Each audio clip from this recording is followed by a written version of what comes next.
ಮಗ flexi cap ಫಂಡ್ಸಲ್ಲಿ invest ಮಾಡೋದ್ರ ಬಗ್ಗೆ ಯೋಚಿಸ್ತಿದ್ದೆ, ಸ್ವಲ್ಪ ಅದ್ರ ಬಗ್ಗೆ ಗೊತ್ತಿದ್ರೆ ಹೇಳ್ತೀನೋ. ನೋಡು ಮಗ, ಎಕ್ಸ್ಪರ್ಟ್ಸ್ ಹೇಳೋ ಪ್ರಕಾರ ಫ್ಲೆಕ್ಸಿ ಕ್ಯಾಪ್ ಫಂಡ್ಸ್ ನಿನ್ನ ಕೋರ್ ಪೋರ್ಟ್ಫೋಲಿಯೋ ಭಾಗ ಆಗ್ಬೋದು. ಆದರೆ ರೀಸೆಂಟ್ ಹೈ ಇನ್ಫ್ಲೋಸ್ ನೋಡ್ಕೊಂಡು ಬ್ಲೈಂಡ್ ಇನ್ವೆಸ್ಟ್ ಮಾಡೋಕೆ ಹೋಗ್ಬೇಡ. ಆ್ಯಂಡ್ ರೈಟ್ ಫಂಡ್ ಚೂಸ್ ಮಾಡೋಕೆ ಕೆಲವು ಫ್ಯಾಕ್ಟರ್ಸ್ನ ನೋಡಬೇಕಾಗುತ್ತೆ. ಹೌದಾ, ಅದ್ಯಾವುದು ಅಂತ ಸ್ವಲ್ಪ ಹೇಳು ಮಗ. Category allocation mix. ಇದರಲ್ಲಿ ಕೆಲವು ಫ್ಲೆಕ್ಸಿ ಕ್ಯಾಪ್ ಫಂಡ್ಸ್ ಹೆಚ್ಚು ಲಾರ್ಜ್ ಕ್ಯಾಪ್ ವೇಟೆಡ್ ಆಗಿರುತ್ತವೆ.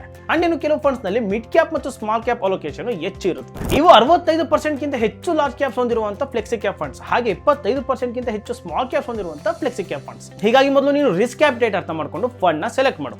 ಆದ್ರೆ ಫ್ಲೆಕ್ಸಿ ಕ್ಯಾಪ್ ಫಂಡ್ಸ್ ನಲ್ಲಿ large mid small cap allocation time ಜೊತೆಗೆ ಚೇಂಜ್ ಆಗ್ತಾ ಇರುತ್ತವೆ. ಆದ್ರಿಂದ ಅಲೋಕೇಶನ್ ಜೊತೆಗೆ ಇನ್ನು ಕೆಲವು ಇಂಪಾರ್ಟೆಂಟ್ ಫ್ಯಾಕ್ಟರ್ಸ್ ಕೂಡ ನೋಡಬೇಕಾಗುತ್ತೆ. Long term consistent performance. Long term ನಲ್ಲಿ ಕನ್ಸಿಸ್ಟೆಂಟ್ ಪರ್ಫಾರ್ಮೆನ್ಸ್ ಬಹಳ ಮುಖ್ಯ. ಸಾಮಾನ್ಯವಾಗಿ ಇದು ಹೈ AUM ಲೆಗೆಸಿ ಫಂಡ್ಸ್ ನಲ್ಲಿ ಕಾಣಿಸ್ಕೊಳ್ಳುತ್ತೆ. ಆದ್ರೆ ಕೆಲವು ನ್ಯೂಯರ್ ಫಂಡ್ಸ್ ಕೂಡ ರೀಸೆಂಟ್ ಇಯರ್ಸ್ ನಲ್ಲಿ ಉತ್ತಮ ಕನ್ಸಿಸ್ಟೆನ್ಸಿ ತೋರಿಸಿವೆ. ಉದಾಹರಣೆಗೆ ICICI Prudential flexi cap fund, ಇವುಗಳನ್ನು ಕೂಡ ಕನ್ಸಿಡರ್ ಮಾಡಬಹುದು. ಲಾಸ್ಟ್ 10 ಇಯರ್ ಪರ್ಫಾರ್ಮೆನ್ಸ್ ಆಧಾರದ ಮೇಲೆ ಟಾಪ್ 10 ಫ್ಲೆಕ್ಸಿ ಕ್ಯಾಪ್ ಫಂಡ್ಸ್ ನೋಡಬಹುದು. ಹಾಗೆ ಪೋರ್ಟ್ಫೋಲಿಯೋ ಓವರ್ಲ್ಯಾಪ್ ಕೂಡ ಚೆಕ್ ಮಾಡಬೇಕು. ನೋಡು, ಇನ್ವೆಸ್ಟ್ ಮಾಡುವ ಮೊದಲು ಪೋರ್ಟ್ಫೋಲಿಯೋ ಓವರ್ಲ್ಯಾಪ್ ನೋಡೋದು ಮುಖ್ಯ. ಇಲ್ಲಾಂದ್ರೆ ಮೀನಿಂಗ್ಫುಲ್ ಡೈವರ್ಸಿಫಿಕೇಶನ್ ಸಿಗೋದಿಲ್ಲ. ಹಾಗೆ AUM ಮತ್ತು ರಿಸ್ಕ್ ಅಡ್ಜಸ್ಟೆಡ್ ರಿಟರ್ನ್ಸ್ ಕೂಡ ಸೆಲೆಕ್ಷನ್ ಟೈಮಲ್ಲಿ ಗಮನದಲ್ಲಿರಬೇಕು. ಆಮೇಲೆ ಇನ್ನೊಂದು ಇಂಪಾರ್ಟೆಂಟ್ ವಿಷಯ ತಲೆಯಲ್ಲಿ ಇಟ್ಕೋ, ರೀಸೆಂಟ್ ಹೈ ಇನ್ಫ್ಲೋಸ್ ನೋಡಿ ಗಡಿಬಿಡಿಲಿ ಫ್ಲೆಕ್ಸಿ ಕ್ಯಾಪ್ ಫಂಡ್ಸ್ ಅಲ್ಲಿ ಇನ್ವೆಸ್ಟ್ ಮಾಡೋದು ಸರಿಯಲ್ಲ.